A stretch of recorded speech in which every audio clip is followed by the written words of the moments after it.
Hello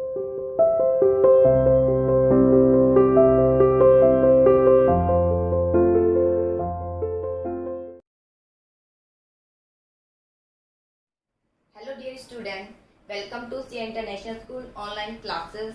Dear plus 2 commerce unit 3rd business environment हमने start किया था. Today we will discuss about topic of objective of economic reform. Economic reform क्या है वो हम discuss कर चुके हैं लास्ट वीडियो में. इन 1991 में हमारी कंट्री ने इकोनॉमिक रिफॉर्म यानी एलपीजी पॉलिसी लागू की थी, जिसमें लिबरलाइजेशन, प्राइवेटाइजेशन और ग्लोबलाइजेशन के बारे में हमने पढ़ा था. आज उसी टॉपिक हम ऑब्जेक्टिव देखेंगे, क्योंकि हम इस टॉपिक को डिस्कस कर चुके हैं. होता क्या है लिबरलाइजेशन, ग्लोबलाइजेशन और प्राइवेटाइजेशन. अब हमें इसके ऑब्जेक्टिव बताने हैं. ऑब्जेक्टिव के क्या ऑब्जेक्टिव है, किस उद्देश्य से लागू किए गए जिससे हमें एक प्रॉफिट मिले. कोई अगर कुछ लागू किया जाता है, इसलिए लागू किया जाता है, उससे हमें कोई फायदे मिलते हैं, तो वही बताने हैं आपको. तीनों को कंबाइंड एक आपको ऑब्जेक्टिव बताना है, चाहे वो लिबरलाइजेशन से रिलेटेड हो, चाहे वो प्राइवेटाइजेशन से रिलेटेड हो, चाहे वो ग्लोबलाइजेशन से रिलेटेड हो. उन सबका एक कंबाइंड ऑब्जेक्टिव आपको इसमें बताना है. इकोनॉमिक रिफॉर्म की क्या ऑब्जेक्टिव है, चलिए देखें इकोनॉमिक रिफॉर्म की क्या ऑब्जेक्टिव है. फर्स्ट ऑफ ऑल अगर हम देखते हैं, first objective is modernization of industrial system. हमने देखा कि इकोनॉमिक रिफॉर्म जब लागू किया तो इसके अंतर्गत हमें क्या लाभ हुआ, क्या ऑब्जेक्टिव था इकोनॉमिक रिफॉर्म लागू करने का, ताकि जो हमारे इंडस्ट्रियल सिस्टम है उसमें मॉडर्नाइजेशन हो. पहले मॉडर्नाइजेशन नहीं था, पुरानी टेक्निक, मैनेजमेंट सब ये चलते थे. लेकिन इकोनॉमिक रिफॉर्म होने से, इसको लागू करने से दूसरे देशों के साथ इंटीग्रेशन हुआ. टेक्नोलॉजी, उनके सिस्टम, इंफॉर्मेशन सिस्टम सभी का क्या होने लगा, फ्लो होने लगे एक कंट्री से दूसरे कंट्री की ओर. ठीक है, फॉरेन इन्वेस्टमेंट को बढ़ावा दिया गया, एफडीआई आने लगी. ठीक है, तो इससे और कुछ नहीं, मॉडर्नाइजेशन हो गया हमारे इंडस्ट्रियल सिस्टम का, प्राइवेटाइजेशन हुआ, इट मींस मॉडर्नाइजेशन हुआ हमारे इंडस्ट्रियल सिस्टम का. ठीक है, इसके बाद है encouraging private investment. Industrial system का मॉडर्नाइजेशन हुआ क्योंकि नई नई टेक्निक आने लगी, और नई नई टेक्निक को एक प्राइवेट संस्थाएं लाने लगी. और प्राइवेट संस्था यानी एक तरीके से क्या इंक्रीज हो गया, प्राइवेट इन्वेस्टमेंट. क्या इंक्रीज हो गया, प्राइवेट इन्वेस्टमेंट. तो इसने क्या किया, इंकरेज किया इकोनॉमिक रिफॉर्म ने किसको, प्राइवेट इन्वेस्टमेंट को, कि प्राइवेट आए, एफडीआई आए.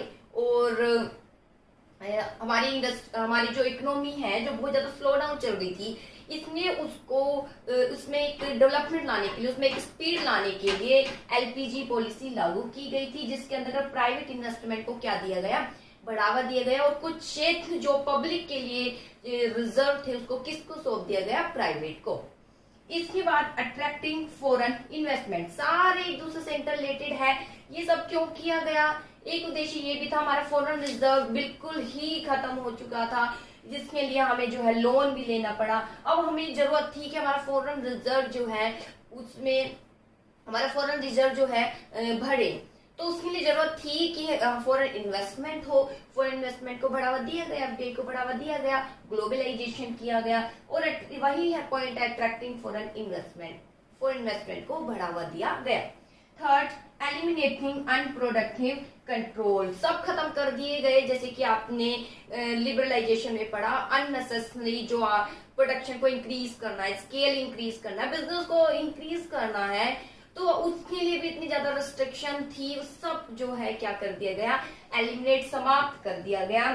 ठीक है, की फालतू के जो कंट्रोल है, और जो अनप्रॉफिटेबल इंडस्ट्री भी थी उसको भी समाप्त कर दिया गया, उसे प्रॉफिटेबल इंडस्ट्री में कन्वर्ट किया गया, यानी प्राइवेट सेक्टर को देकर. इसके बाद कंट्रोल फिजिकल डेफिसिट, बहुत ज्यादा घाटे में चल रहा था. फिजिकल डेफिसिट मतलब कि सरकार के एक्सपेंडिचर ज्यादा होना, किससे, इनकम के प्लेस पर. एक्सपेंडिचर ज्यादा यानी फिजिकल घाटे को शो करता है गवर्नमेंट के. इस फिजिकल घाटे को पूरा करने के लिए भी, सुधार करने के लिए भी इकोनॉमिक रिफॉर्म जो है लागू किया गया. तो कंट्रोल, इसका ऑब्जेक्टिव ये था, जो हमारा घाटा है उसको क्या करना, कंट्रोल. इंक्रीज फॉरेन रिजर्व, हमारा फॉरेन रिजर्व जो है यही फॉरेन इन्वेस्टमेंट आएगा. तो सीधी सी बात है, जो हमारा फॉरेन रिजर्व बहुत ज्यादा डिक्रीज था वो क्या हो गया, इंक्रीज हो गया, क्योंकि एफडीआई है, प्राइवेट इन्वेस्टमेंट को बढ़ावा दिया गया और दूसरे देशों के लिए रास्ते खोल दिए गए. कंट्रोल अनप्रॉफिटेबल इंडस्ट्री, जो अनप्रॉफिटेबल इंडस्ट्री थी, जो प्रॉफिटेबल साबित नहीं हो रही थी, उसको प्लेस पर उसे प्राइवेट इन्वेस्टर को सौंप दिया गया ताकि एक प्रॉफिटेबल इंडस्ट्री में वो क्या हो सके, कन्वर्ट हो सके। ये तो बहुत से ऑब्जेक्टिव है जो इकोनॉमिक रिफॉर्म से रिलेटेड है, आपको ये पता होना चाहिए। अगर मीनिंग क्लियर है, इकोनॉमिक रिफॉर्म के बारे में आपको पता है, तो आप बनाकर भी लिख सकते हैं इसके क्या क्या ऑब्जेक्टिव है। तीनों का कंबाइंड रूप, लिबरलाइजेशन यानी अननेसेसरी कंट्रोल को हटा देना, तो अननेसेसरी जो है एलिमिनेट कर दिया गया, अननेसेसरी जो कंट्रोल है, ठीक है। दूसरे देशों, ग्लोबलाइजेशन, दूसरे देशों को अट्रैक्ट करना, फ्री फ्लो करना, ठीक है। तो इससे मॉडर्नाइजेशन भी होता है और प्राइवेटाइजेशन को बढ़ावा देना। इसी के इंडस्ट्री आती है, मॉडर्नाइजेशन होता है, प्राइवेट इन्वेस्टमेंट को बढ़ावा देना, प्राइवेटाइजेशन करना, तो प्राइवेट इन्वेस्टमेंट आता है। जब ये इंकरेज होता है तो फॉरेन रिजर्व इंक्रीज होते हैं। जब प्राइवेट इन्वेस्टर को हम बढ़ावा दे रहे हैं और उनको अपने पब्लिक क्षेत्र दे रहे हैं, वो वाले क्षेत्र जरूर देंगे जो कि अनप्रॉफिटेबल क्या कहलाई जाएगी, इंडस्ट्री कहलाएगी, उसको हम सौंपेंगे प्राइवेट इन्वेस्टर को। तो ये सब ऑब्जेक्टिव है इकोनॉमिक रिफॉर्म के। आई होप आपको क्लियर हो गए होंगे। जिसने लास्ट वीडियो देख ली, अच्छे से टॉपिक क्लियर कर लिया है तीनों का, उसको ये जरूर क्लियर हो गए होंगे। और आपने फिलहाल ये पढ़ा भी है, अपने एसएस में भी आपने पढ़ा होगा। चलिए अब देखते हैं मेजर स्टेप क्या है इकोनॉमिक रिफॉर्म के, क्या क्या जो है मेजर स्टेप उठाए गए।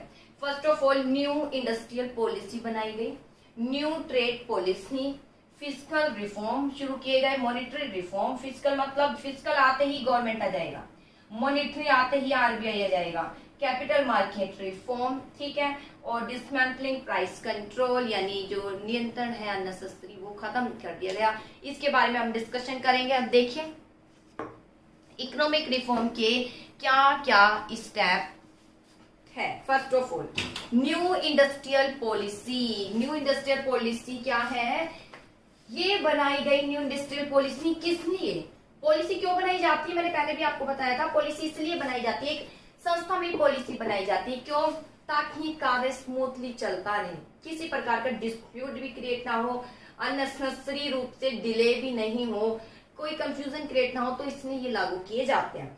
सबसे पहले आता है न्यू इंडस्ट्रियल पॉलिसी क्या है। देखिए new industrial policy, under industrial policy keeping in view the priority of country को प्राथमिकता देने के व्यू से एंड इट्स इकोनॉमिक डेवलपमेंट, जो हमारी कंट्री है, कंट्री का इकोनॉमिक क्या हो, डेवलपमेंट हो, और उसके प्रायोरिटी को ध्यान में रखते हुए द रोल पब्लिक प्राइवेट, जो यहाँ पर रोल है पब्लिक और प्राइवेट सेक्टर का क्या कर दिया गया, क्लियर कर दिया गया, क्लियर वो डिसाइड कर दिए गए पब्लिक और प्राइवेट सेक्टर। आगे under the new industrial policy, new industrial policy के अंतर्गत the industrial have been free, main line underline कर लेना, industry have free to large extent from the license and other control. New industrial policy, अभी मैंने बोला policy क्यों बनाई जाती है, ताकि हमारा कोई कार्य है वो इजी हो सके, हमने डिफिकल्टी महसूस कर रहे हैं वो डिफिकल्टी महसूस नहीं करे, इसलिए पॉलिसी बनाई जाती है। तो देखिए न्यू इंडस्ट्रियल पॉलिसी बनाने के कारण न्यू इंडस्ट्रियल पॉलिसी के अंतर्गत क्या हुआ, लार्ज मात्रा में जो लाइसेंस और अदर कंट्रोल थे, लाइसेंस एंड अदर जो कंट्रोल, वो क्या कर दिए गए, समाप्त कर सॉरी वो क्या कर दिए गए, समाप्त कर दिए गए। इसके बाद in order to encourage modernization, modernization को बढ़ावा देने के लिए, क्योंकि इंडस्ट्री के लिए है, इंडस्ट्री में मॉडर्नाइजेशन हो यानी नवीनीकरण, नई नई टेक्निक यूज की जाए, नए नए मेथड यूज किए जाए काम के। Stress has been laid upon use of latest technology, तो यहाँ पर स्ट्रेस दिया गया कि क्या यूज किया जाए, लेटेस्ट टेक्नोलॉजी, लेटेस्ट क्या यूज की जाए, टेक्नोलॉजी।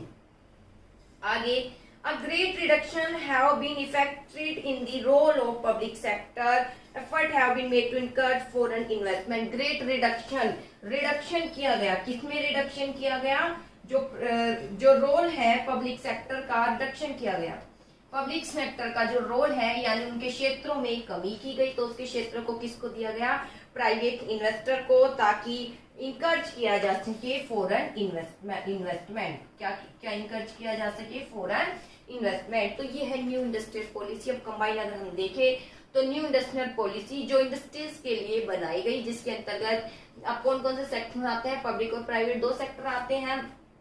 न्यू इंडस्ट्रियल पॉलिसी किसने बनाई गई, कंट्री की प्राथमिकता को ध्यान में रखते हुए और इकोनॉमिक डेवलपमेंट करने के लिए न्यू इंडस्ट्रियल पॉलिसी बनाई गई। क्लियर। अब शामिल क्या इसमें, इसके अंतर्गत पब्लिक और प्राइवेट सेक्टर के जो रोल है वो क्या कर दिए गए, क्लियर कर दिए गए। और रोल के बाद अगला क्या इसका प्रॉफिट हुआ, रोल तो क्लियर कर दिए गए, ये क्षेत्र प्राइवेट के और ये क्षेत्र किसके अंदर रहेंगे, पब्लिक के अंदर रहेंगे। जो अननेसेसरी लाइसेंस है और अदर कंट्रोल है उसको क्या कर दिया गया, हटा दिया गया। स्ट्रेस दिया गया कि लेटेस्ट क्या यूज की जाए, टेक्नोलॉजी यूज की जाए, तभी तो इंडस्ट्रियल पॉलिसी। इंडस्ट्री का क्या होगा विकास, जो अभी आपने स्टार्टिंग में ऑब्जेक्टिव में पढ़ा था कि मॉडर्नाइजेशन करना इंडस्ट्री को। क्यों, कैसे मॉडर्नाइजेशन होगा, जब लेटेस्ट क्या अपनाई जाएगी, टेक्नोलॉजी अपनाई जाएगी। और इसके लिए प्राइवेट को कैसे हम इनकरेज करेंगे, कैसे वो इन्वेस्ट करेंगे, जब पहले उनका रोल क्लियर होगा। इसके अलावा पब्लिक सेक्टर के जो रोल है, उनके जो एरिया था उसको कम कर दिया गया, उसे किसे सौंप दिया गया, प्राइवेट को सौंप दिया गया, जिससे फॉरेन इन्वेस्टमेंट क्या हो गया, इंक्रीज हुआ। फॉरेन इन्वेस्टमेंट क्या हुआ, इंक्रीज हुआ। फॉरेन इन्वेस्टमेंट को बढ़ावा देने के लिए पब्लिक सेक्टर के रोल को क्या कर दिया गया, कम कर दिया गया। तो ये है न्यू इंडस्ट्रियल पॉलिसी। फिर सुन लीजिए, न्यू इंडस्ट्रियल पॉलिसी के अंतर्गत पब्लिक प्राइवेट दोनों सेक्टर के रोल क्लियर कर दिए गए। आगे क्या फायदा, पब्लिक साइड के रोल क्लियर कर दिए गए तो लाइसेंस और अदर कंट्रोल हटा दिए गए। इस तरीके से पॉइंट अंडरलाइन कर लीजिए, ताकि और ध्यान स्ट्रेस दिया गया कि सभी लेटेस्ट टेक्नोलॉजी यूज करे। पब्लिक सेक्टर का रोल जो है कम कर दिया गया, ताकि फॉरेन इन्वेस्टमेंट को क्या किया जा सके, बढ़ावा दिया जा सके। तो मैंने बेटा यहाँ कुछ वर्ड लिखे जिसके अकॉर्डिंग पूरा ही ये क्लियर हो रहा है टॉपिक न्यू इंडस्ट्रियल पॉलिसी क्या है, आप इकोनॉमिक्स में भी पढ़ेंगे। चलिए अब आता है न्यू ट्रेड पॉलिसी क्या है। हाँ जी, न्यू इंडस्ट्रियल पॉलिसी किसको बढ़ावा देने के लिए, ये और अंडरलाइन कर लेना, इकोनॉमिक क्या हो सके, डेवलपमेंट। इकोनॉमिक क्या हो सके, डेवलपमेंट। इकोनॉमिक डेवलपमेंट करने के लिए न्यू इंडस्ट्रियल पॉलिसी को बढ़ावा दिया गया। अब आते हैं न्यू ट्रेड। ट्रेड है तो बेटा ट्रेड से रिलेटेड है, इंपोर्ट एक्सपोर्ट ये सब आएंगे इसमें। चलिए देखते हैं क्या है ये ट्रेड पॉलिसी का means policy through which the foreign trade is control and regulated. Trade, new trade policy का मतलब ट्रेड है जो हम किसके साथ कर रहे हैं, फॉरेन ट्रेड। ध्यान दीजिए, अंडरलाइन कर लेना चाहे, इसका अभिप्राय फॉरेन ट्रेड से है। ट्रेड तो आयात निर्यात, आयात निर्यात तो भाई अपने देश के दूसरे देशों के साथ है, तो वही है। ट्रेड का मतलब यहाँ पर फॉरेन ट्रेड से लिया गया है कि फॉरेन ट्रेड को क्या दिया जाए, बढ़ावा दिया जाए। ठीक है, trade policy means policy through which foreign trade control and regulated. तो ट्रेड पॉलिसी मतलब वह पॉलिसी है जिसके थ्रू जो फॉरेन ट्रेड है उसको क्या किया जाता है, रेगुलेटेड किया जाता है, कंट्रोल किया जाता है, रेगुलेटेड किया जाता है, इसको संचालन किया जाता है इस पॉलिसी के अंतर्गत। इसमें पॉलिसी के दायरे में रहकर जो है ट्रेड किया जाता है और जो नियंत्रण रखा जाता है। As a result of liberalization, liberalization में ये हुआ था कि दूसरे देशों को इजिली हम फ्लो कर सकते हैं। Trade policy has undergo tremendous changes. Liberalization के आने के बाद, जो लिबरलाइजेशन के आने के बाद इसमें क्या हुआ, बहुत ज्यादा चेंजेस देखा गया, काफी अच्छे चेंजेस यानी सुधार अच्छे के लिए किया गया। Trade policy has undergo change specially the foreign trade have been free from unnecessary control. Underline कर लीजिए, जो फॉरेन ट्रेड है इस पर कंट्रोल थे, अब अननेसेसरी कंट्रोल को क्या कर दिया गया, रिमूव कर दिया गया। अननेसेसरी कंट्रोल को क्या कर दिया गया, रिमूव। जैसे यहाँ पर था इंडस्ट्री पर अननेसेसरी जो लाइसेंस थे वो रिमूव कर दिए गए। यहाँ पर ट्रेड जब हम कर रहे थे तो अननेसेसरी जो कंट्रोल थे उसको क्या कर दिया गया, रिमूव कर दिया गया। जो फॉरेन ट्रेड के साथ हम फॉरेन कंट्री के साथ कर रहे थे। The old age restriction have been eliminated at one go. Old age जो लंबे समय से restriction थी वो सब क्या कर दी गई, खत्म कर दी गई। तो ये है न्यू ट्रेड पॉलिसी, बहुत सिंपल। न्यू इंडस्ट्रियल पॉलिसी जो इंडस्ट्री से रिलेटेड, जिसे पब्लिक प्राइवेट सेक्टर के रोल क्लियर कर दी गए। न्यू ट्रेड पॉलिसी जिसे हम कह सकते हैं फॉरेन ट्रेड की पॉलिसी भी कहा जाता है। इसके अंतर्गत फॉरेन ट्रेड को रेगुलेट और क्या किया जाता है, कंट्रोल किया जाता है। लिबरलाइजेशन के आने के बाद इसमें बहुत ज्यादा चेंजेस देखे गए न्यू ट्रेड पॉलिसी के अंतर्गत। क्या चेंजेस? जो अननेसेसरी कंट्रोल था वो उसको क्या कर दिया गया, रिमूव कर दिया गया। जो अननेसेसरी कंट्रोल जो लग रहा था ट्रेड होने पर उसे क्या कर दिया गया, रिमूव। ओल्ड एज रिस्ट्रिक्शन हो गई खत्म। इतना ही है और कुछ नहीं। सिर्फ ध्यान दीजिएगा फॉरेन ट्रेड से रिलेटेड है ये पॉलिसी बनाएंगे ताकि फॉरेन ट्रेड को हम क्या कर सके, रेगुलेट कर सके और कंट्रोल कर सके। लिबरलाइजेशन के बाद इस पॉलिसी में बहुत ज्यादा चेंजेस देखे गए। अननेसेसरी जो कंट्रोल है उसे क्या कर दिया गया, रिमूव कर दिया गया। चलिए इसके बाद देखते हैं अगला, फिस्कल रिफॉर्म क्या है। हाँ जी, फिस्कल मतलब तो आपको पता है जो गवर्नमेंट के आय और व्यय उसे बोलते हैं। तो चलिए देखते हैं fiscal reform. The policy of government connected with the income and expenditure is called fiscal policy. Fiscal reform यानी fiscal policy का अभिप्राय जो इनकम और जो गवर्नमेंट की इनकम और एक्सपेंडिचर से रिलेटेड पॉलिसी को कहा जाता है फिस्कल पॉलिसी। और उसमें सुधार जो किए गए उसे बोलते हैं fiscal reform. The greatest problem confronting the Indian government is excessive fiscal deficit. सबसे ज्यादा प्रॉब्लम सरकार के आगे आ रही थी, उनका फिस्कल क्या था, बहुत ज्यादा घाटा। फिस्कल घाटा था तभी तो ये पॉलिसी जो है उत्पन्न की गई, इस पॉलिसी को लागू किया गया। ठीक है, बहुत ज्यादा जो है घाटा था। घाटा होने के कारण वर्ल्ड बैंक से लोन लिया गया, तब उसके बाद हमने ये पॉलिसी लागू करी एलपीजी। ग्रेटेस्ट प्रॉब्लम लिए थी 2015-16 में फिस्कल डेफिसिट जो है जीडीपी का 3.9%, इतना घाटा था 3.9%, जो कि हम निम्नलिखित से समझ सकते हैं कि सबसे पहले हमें पता होना चाहिए फिस्कल डेफिसिट क्या है और जीडीपी क्या है। सिर्फ इतना ही और कुछ नहीं है। फिस्कल रिफॉर्म मतलब जो गवर्नमेंट की आय और व्यय से रिलेटेड है, क्योंकि ये सारे टॉपिक आप पढ़ेंगे इकोनॉमिक्स में। यहाँ से भी छोटे से टॉपिक है मीनिंग। फिस्कल रिफॉर्म यानी फिस्कल पॉलिसी से रिलेटेड जो गवर्नमेंट की आय व्यय से रिलेटेड होती है। फिस्कल रिफॉर्म क्यों शुरू किए गए, क्योंकि सरकार के आगे फिस्कल घाटा हुआ था। ठीक है, अनेक प्रॉब्लम थी फिस्कल घाटे के। फिस्कल घाटा क्या भी नहीं है, फिस्कल घाटा मतलब फिस्कल डेफिसिट मतलब एक्सपेंडिचर मोर है, किससे, इनकम से। किसकी, गवर्नमेंट की जो इनकम है कम है और एक्सपेंडिचर क्या है, मोर है। इसके बाद आता है जीडीपी। इनकम तो उसी से आएगी जीडीपी से। तो जीडीपी क्या है, total of financial value for produce goods services and year in a country. ये आपको पढ़ चुके इकोनॉमिक्स में। जीडीपी का अभिप्राय टोटल वो सारी फाइनेंशियल वैल्यू जो प्रोड्यूस की, सारी वो गुड्स जो प्रोड्यूस की जाती है एक निखा वर्ष में। फिर फाइनेंशियल डेफिसिट कैलकुलेट किया जाता है घाटा जीडीपी परसेंटेज के आधार पर, वो अपने इकोनॉमिक्स में पढ़ाई होगा। चलिए इसके बाद आता है मॉनेटरी रिफॉर्म क्या है। यहाँ बेटा कुछ खास कंफ्यूज होने की जरूरत है। फिस्कल रिफॉर्म में सिर्फ आपको ये बताना है ये जो है गवर्नमेंट की आय और व्यय से रिलेटेड पॉलिसी है। फिस्कल रिफॉर्म इसलिए शुरू किए गए क्योंकि सरकार के आगे फिस्कल घाटे की प्रॉब्लम थी। फिस्कल घाटा मतलब एक्सेस खर्चे थे और इनकम क्या थी, कम। उसने जीडीपी के अकॉर्डिंग, जीडीपी क्या है, बस total producing goods services in a financial year. ठीक है, इन ए कंट्री में, खत्म, इससे ज्यादा कुछ नहीं है। अब आते हैं मॉनेटरी आरबीआई से रिलेटेड, ये भी आप पढ़ चुके हैं इकोनॉमिक्स में, जिसमें एसएलआर, एलआरआर ये सब पॉलिसी बनाई गई। ठीक है, रेट बनाए गए क्यों, ताकि जो है एक्सेस डिमांड है, डेफिशिएंट डिमांड है, यानी इन्फ्लेशन है, डिफ्लेशन है, उस स्थिति को कंट्रोल करने के लिए। Monetary policy is a sort control policy through which central bank control the supply of money with view to achieving objective or general economic policy। कुछ नहीं है, इकोनॉमिक्स में पढ़ा, उसको उठा के थोड़ा सा लिख सकते हो। मॉनेटरी रिफॉर्म का अभिप्राय वह मॉनेटरी पॉलिसी है जिसे कंट्रोल किया जाता है किसके द्वारा, आरबीआई। ठीक है, यानी हमारा हम कह सकते हैं हमारा जो सेंट्रल बैंक है उसे क्या करता है, कंट्रोल करता है मॉनेटरी पॉलिसी को। ठीक है, इसके बाद ताकि अचीव किए जा सके ऑब्जेक्टिव इकोनॉमी में, ना तो इन्फ्लेशन हो ना ही डिफ्लेशन। रिफॉर्म, अब इस पॉलिसी में जो रिफॉर्म शुरू किए गए उसे क्या कहा जाता है, मॉनेटरी रिफॉर्म। अब आता है capital market reform. Capital market क्या है, ठीक है, शेयर मार्केट, जहां पर आप जो शेयर जारी किए जाते हैं जहां पर उसे कैपिटल मार्केट बोला जाता है। ठीक है, share debenture.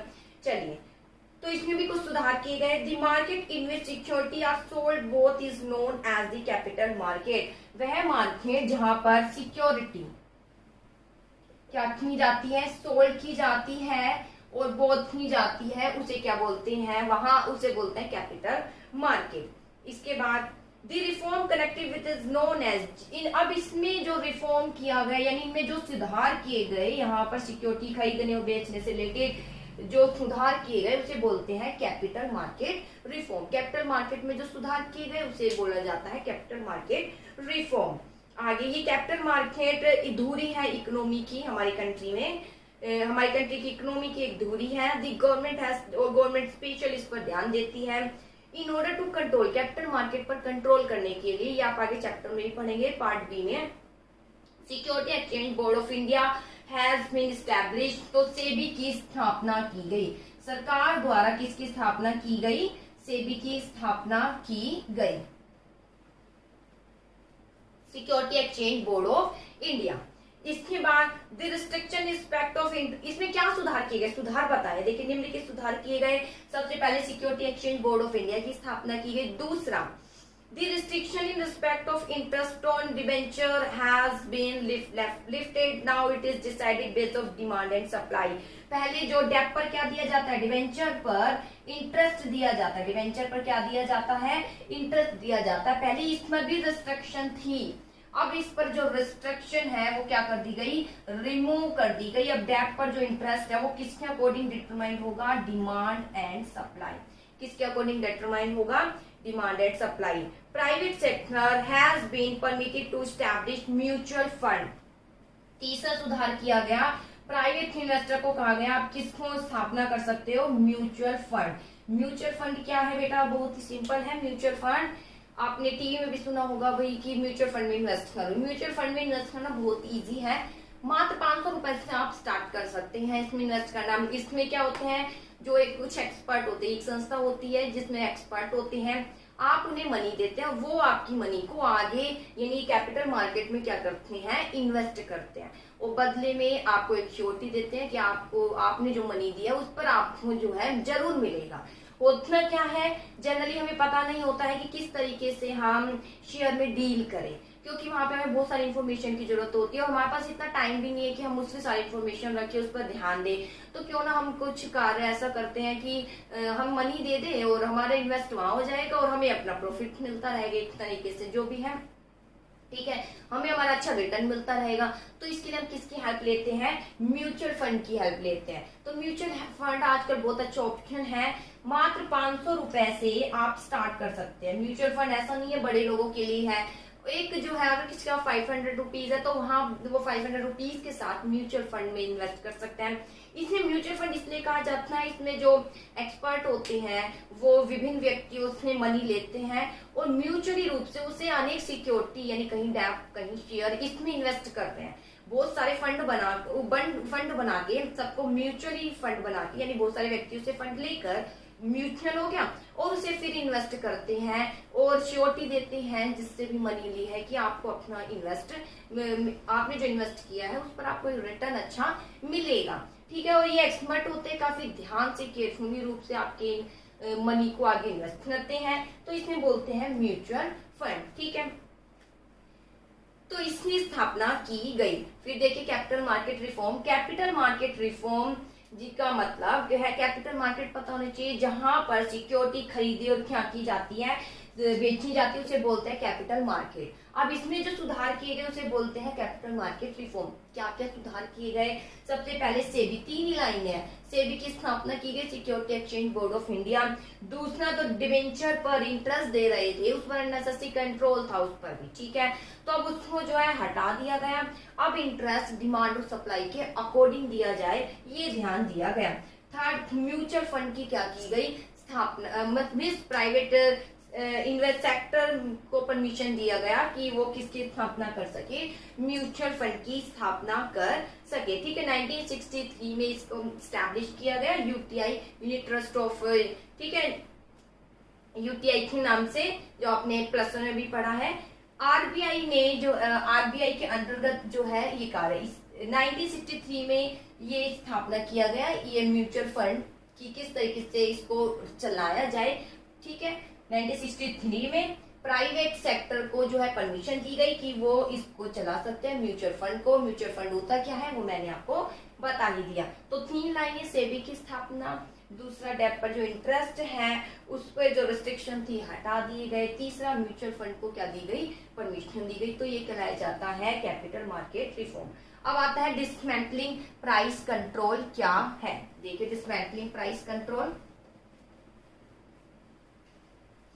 Dismantling price control यानी हटा देना अननेसेसरी कंट्रोल। देखिए क्या है, the government has taken step, सरकार ने स्टेप लिया कि रिमूव किया जाए price control in case of many product, कई प्रोडक्ट पर।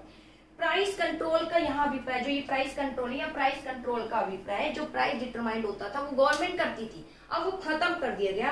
प्राइस कंट्रोल मीन्स कंपनी अब सेल कर सकती है। प्राइस कंट्रोल डिसमेंटलिंग खत्म कर दिया गया, तो यहाँ प्राइस कंट्रोल का अभिप्राय अब कंपनी सेल कर सकती है goods price determined by government. अब पहले जो प्राइस कंट्रोल का मतलब ये था वो खत्म कर दिया। प्राइस कंट्रोल का मतलब कि जो कंपनी है वो सेल करेगी गुड्स कौन से प्राइस पर, जो गवर्नमेंट द्वारा डिसाइड किया जाएगा। वैसा नहीं है। द एफर्ट टू रिमूव किए गए प्राइस कंट्रोल मोस्टली इन कहां पर, फर्टिलाइजर, ये अंडरलाइन कर लेना, फर्टिलाइजर पर, स्टील प्रोडक्ट, इसके अलावा पेट्रो आयरन प्रोडक्ट और पेट्रो प्रोडक्ट। पेट्रो प्रोडक्ट तो आपको पता ही होगा, ठीक है, जैसे गैसोलीन है, तार है, एलपीजी है, ये सब कहलाए जाते हैं। तो इस पर जो प्राइस कंट्रोल है क्या किए गए, रिमूव कर दिए गए। Restriction on import of these product have also been remove, और इनका जो रिस्ट्रिक्शन थी इंपोर्ट करने पर वो भी क्या कर दिया गया, रिमूव कर दिया गया। तो इसमें बोलते हैं डिसमेंटलिंग प्राइस कंट्रोल, मतलब जो प्राइस कंट्रोल का अभिप्राय कि जो प्राइस डिटरमाइंड होगा वो सरकार डिटरमाइंड करेगी, वो हटा दिया गया। स्पेशली रूप से फर्टिलाइजर, स्टील, आयरन या पेट्रोल प्रोडक्ट। अब इसे हम दूसरे देशों से भी इजिली हम क्या कर सकते थे, जो रिस्ट्रिक्शन थी इनके प्रोडक्ट को प्राप्त करने पर वो भी क्या कर दिए गए, रिमूव कर दिए गए। तो ये है बेटा major step new industrial policy economic development के लिए पब्लिक प्राइवेट सेक्टर का रोल क्लियर कर दिया गया। New trade policy, foreign trade की पॉलिसी, जिसे फॉरेन ट्रेड के द्वारा, जिसमें फॉरेन ट्रेड रेगुलेट कंट्रोल होता है। फिस्कल रिफॉर्म, गवर्नमेंट की इनकम एक्सपेंडिचर पॉलिसी। मॉनिटरी, जो सेंट्रल बैंक द्वारा एक जो रेट क्रिएट की जाती है वह पॉलिसी जिसके द्वारा इकोनॉमी में स्टेबिलिटी बनी रहती है, ठीक है, ना तो इन्फ्लेशन हो ना ही डिफ्लेशन। कैपिटल मार्केट रिफॉर्म, ताकि इसके लिए सेबी की स्थापना की गई। डिवेंचर पर इंटरेस्ट जो था उस पर हटा दिया गया, अननेसेसरी कंट्रोल इंटरेस्ट पर, और जो है म्यूचुअल फंड को परमिशन दी गई। डिसमेंटलिंग प्राइस कंट्रोल मैं अभी बता चुकी हूँ। आई होप टॉपिक क्लियर हुआ होगा। फिर भी कुछ समझ नहीं आए तो आप पूछ ही सकते हैं। ओके बेटा।